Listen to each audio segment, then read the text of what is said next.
suis ravie de vous revoir sur ma chaîne. Aujourd'hui, nous nous voyons pour une vidéo Mes livres préférés et nous allons parler de cette petite beauté de Serge Jubilé qui s'appelle le seul passager noir du Titanic. Et si vous faites bien attention, vous le voyez ici, il est en arrière-plan. Et aujourd'hui, c'est de lui qu'on parle, de Joseph Laroche.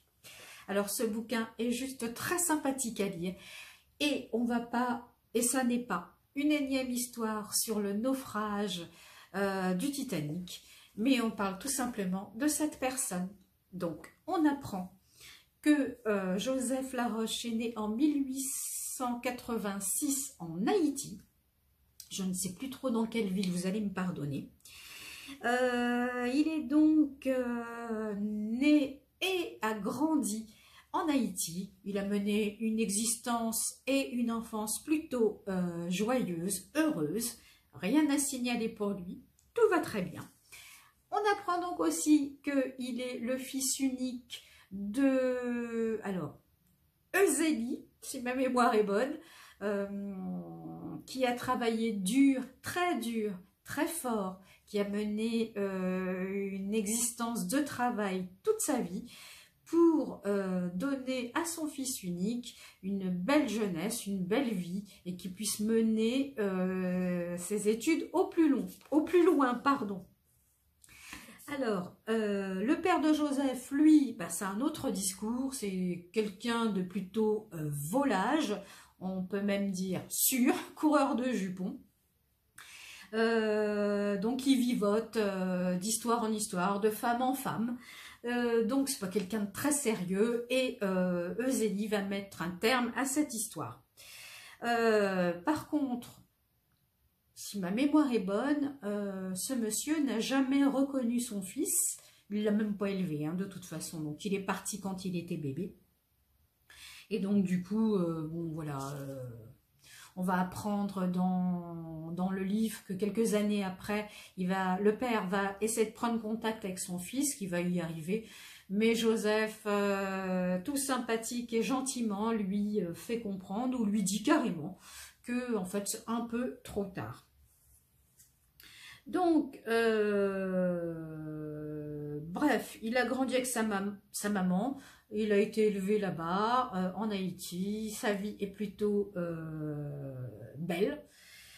Donc, il mène une vie plutôt, un parcours sans difficulté particulière. Donc, comme je vous avais dit, sa maman a travaillé très fort, très dur tout au long de sa vie. Et comme quoi, le travail paye, puisqu'elle réussit à faire de son entreprise, de sa petite entreprise au tout début, une grande affaire, une belle affaire, prospère. Et elle est dans le négoce du café et c'est vraiment, ça marche plutôt bien ces affaires, ce qui lui permet de mener une vie et d'élever son fils plutôt correctement, on peut même dire aisément. Et donc voilà, tout roule pour eux pendant un petit moment.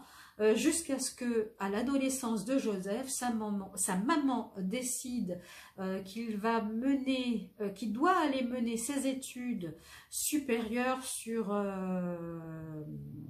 d'autres pays. Alors je ne sais pas pourquoi, je m'en rappelle plus trop. Faudra lire le livre. Si c'est une histoire d'école, de suivi d'école, je ne sais plus, je m'en souviens plus, pardon.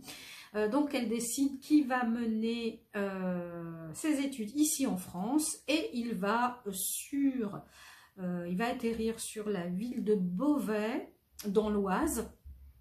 Et donc il part elle achète les billets et donc c'est décidé, il s'en ira vers la France pour y mener ses études. J'ai l'impression de me répéter. Bref, il fait le voyage avec alors je sais plus, je vais dire un religieux parce que je me rappelle plus de son ordre, s'il est prêtre ou autre chose. Donc en fait il est religieux et donc ce fameux religieux lui fait Haïti, Beauvais très régulièrement. Pendant un moment, il est là, après il repart. Bon, bref, c'est pas le plus important, ils font le voyage tous les deux. Le voyage dure quand même 4 mois. Donc voilà, il s'installe, arrivant en France, Joseph s'installe dans cette fameuse école de religieux. Et il est comment on dit, oui, interne, il est en internat, hein, il n'a pas de famille ici en France, donc du coup, il vit et fait ses études ici en France, donc dans cette fameuse école religieuse. À force d'études, parce qu'il est quand même bon élève, hein, faut le dire, hein, il est plutôt bon, il arrive à avoir et à obtenir son bac. Il aimerait que sa maman vienne pour la remise des diplômes, mais malheureusement, c'est pas chose faisable, hein, c'est pas la porte à côté, Haïti. Donc, sachant que, comme je vous l'ai dit avant, c'est 4 mois de voyage, donc sa maman ne peut pas venir, mais c'est pareil aux vacances scolaires, lui, il ne peut pas se déplacer non plus sur Haïti. Donc, bon gré mal gré, il lui en tient pas rigueur à sa maman, et donc il poursuit ses petites études, il est bachelier, il a son diplôme, et il va aussi poursuivre ses études, et va entreprendre des études d'ingénieur agronome. Donc, cette fois-ci, il est sur Paris. Alors, je ne sais plus si il y vit ou s'il est en banlieue. Là, je ne me rappelle plus du tout. Vous allez me pardonner également.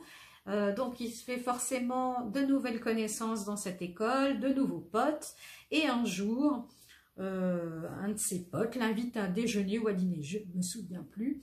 Et donc, il l'invite à déjeuner. Et c'est là qu'il rencontre sa nouvelle copine. Non, c'est pas comme maintenant. Avant, c'était plus sérieux. Sa future épouse. Donc, voilà. Ce qui est bien aussi, avant de reprendre avec ses études et le cours de sa vie, c'est que, parallèlement à l'histoire de Joseph, vous allez connaître aussi, enfin, moi j'ai découvert plein de choses sur l'histoire d'Haïti en elle-même. Il y a eu un tremblement de terre d'ailleurs qui a ravagé, alors un petit peu avant la naissance de Joseph, je ne me rappelle plus l'année, je vous mettrai les infos si je les retrouve.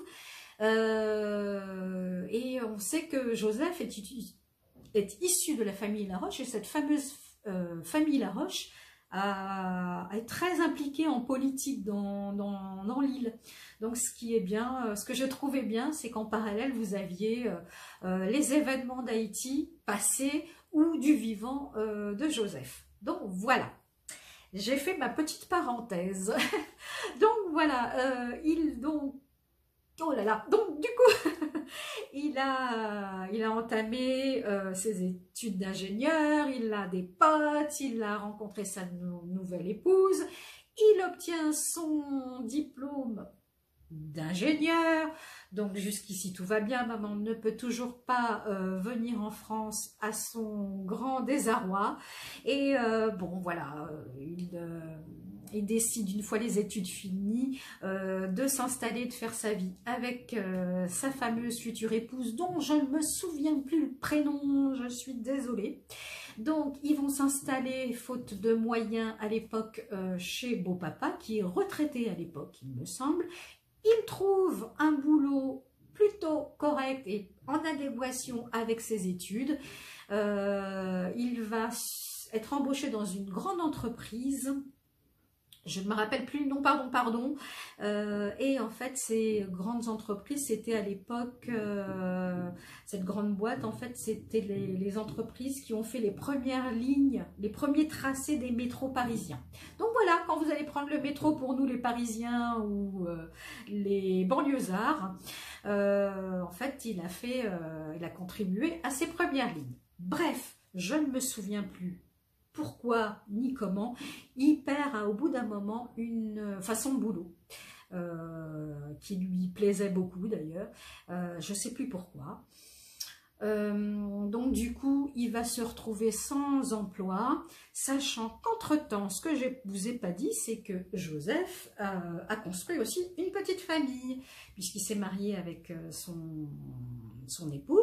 Ils ont eu également tous les deux 2 petites filles. Donc voilà, donc le manque de boulot se faisant ressentir, il essaye de trouver autre chose. Des fois, il accepte un travail qui ne correspond pas spécialement à ce qu'il voudrait faire, mais famille oblige, il les prend, il prend les jobs qui lui tombent sous la main. Faut faire vivre tout le monde. Mais effectivement, c'est ce qu'on appellerait aujourd'hui des boulots alimentaires. Bref. Il postule quand même sur des choses qui pourraient lui correspondre, qui correspondent à son profil. Et donc du coup, nous allons pas le cacher, ça existe encore, mais sa couleur de peau, le fait qu'il soit noir, n'arrange pas le fait d'avoir la chance d'être embauché dans ce qu'il voudrait. Donc ça commence à lui prendre la tête, son île commence à lui manquer, sa maman également. Donc, il décide qu'il partirait bien parce que entre-temps, il a eu une proposition de travail, il en a même eu deux, dont une où il lui propose d'être prof de maths, si ma mémoire est bonne. Et en fait, il en a marre de tout ça, le fait qu'on lui bloque la route pour un travail qui lui plairait, fait que il va prendre la tête à sa femme, hein, je parle comme aujourd'hui, il va de négociation en discussion, et au bout d'un moment, il y arrive, il y parvient, il arrive à décider son épouse de tout quitter, de tout plaquer, et d'aller vivre en Haïti, lui et sa petite famille, et de prendre un des jobs qu'on lui propose. Elle est d'accord, au bout d'un moment, il arrive à la décider, elle accepte, donc ils abandonnent tout ici en France. Beau-papa restera avec son frère ici en France et eux, ils vont partir. Donc, qu'est-ce qu'il fait? Il part sur une compagnie qui n'était pas celle du Titanic, il prend 4 places pour faire la traversée. Mais il y a quelque chose qui le chagrine quelque part. Moi je trouve ça aussi bizarre, mais enfin bon, après les règlements, vous allez me dire. On lui propose on lui dit que les parents et les enfants ne peuvent pas déjeuner ou dîner, je me rappelle plus, ensemble. Donc lui, il trouve ça bizarre. Je trouve ça aussi bizarre. Et en fait, ça le dérange, ça l'embête. Donc du coup, il se dit que non, il fera pas le voyage sur cette compagnie, donc il y repart, il se fait rembourser et il va à ce moment-là réserver ses places pour la traversée sur le Titanic. Et là, on se dit, des fois, ce serait bien qu'on puisse savoir les choses à l'avance. Mais bon, après, comme on dit, hein, c'est le destin, c'est son destin. Donc voilà, tout est fait, ils s'en vont, ils prennent le bateau, ils prennent le Titanic, ils s'embarquent et le voyage est parti. Le voyage se fait, pardon. Donc je ne vous cache pas, ça va être une surprise pour personne. Joseph ne s'en sort pas, il va mourir dans le naufrage avec les plus de 3000... je ne sais plus combien ils ont été, enfin voilà, il n'y a eu que quelques sauvés, dont son épouse et ses 2 filles, elles s'en sont sorties. Faut pas oublier que comme ils étaient plus ou moins aisés, entre guillemets, ils étaient en 2e classe, pas en première mais en 2e, et ils étaient pas en 3e, ce qui a quelque part un peu peut-être contribué au sauvetage de sa femme et ses 2 filles. Voilà. Quoi dire d'autre? Oui, si on connaît le personnage de Monsieur Laroche, eh bien c'est tout simplement grâce à une de ses filles et aussi un petit peu à son épouse. Donc voilà, elles n'auront pas refait leur vie après lui, ni son épouse, et je crois que ses filles non plus ne se sont jamais casées. Bref, c'est la vie. Donc voilà, la vidéo est maintenant terminée. J'espère qu'elle vous a plu. Le but étant de vous faire découvrir et de vous faire envie, de vous faire avoir envie de lire le livre. Donc je vous mettrai pour ça en barre d'infos toutes les données et coordonnées du livre, code barre y compris. Voilà, donc si la vidéo vous a plu, eh bien, vous n'hésitez pas à la liker, ça fait toujours plaisir et comme ça fait plaisir. Vous vous dites, bon, bah tiens, quelqu'un a aimé ma vidéo, quelqu'un a aimé ou a eu envie de lire le livre. Donc là, c'est gagné. Donc voilà, la vidéo est maintenant terminée. Je vous souhaite une bonne journée ou une bonne soirée selon le moment où vous allez regarder cette vidéo. Et moi, je vous dis à très bientôt pour une prochaine vidéo.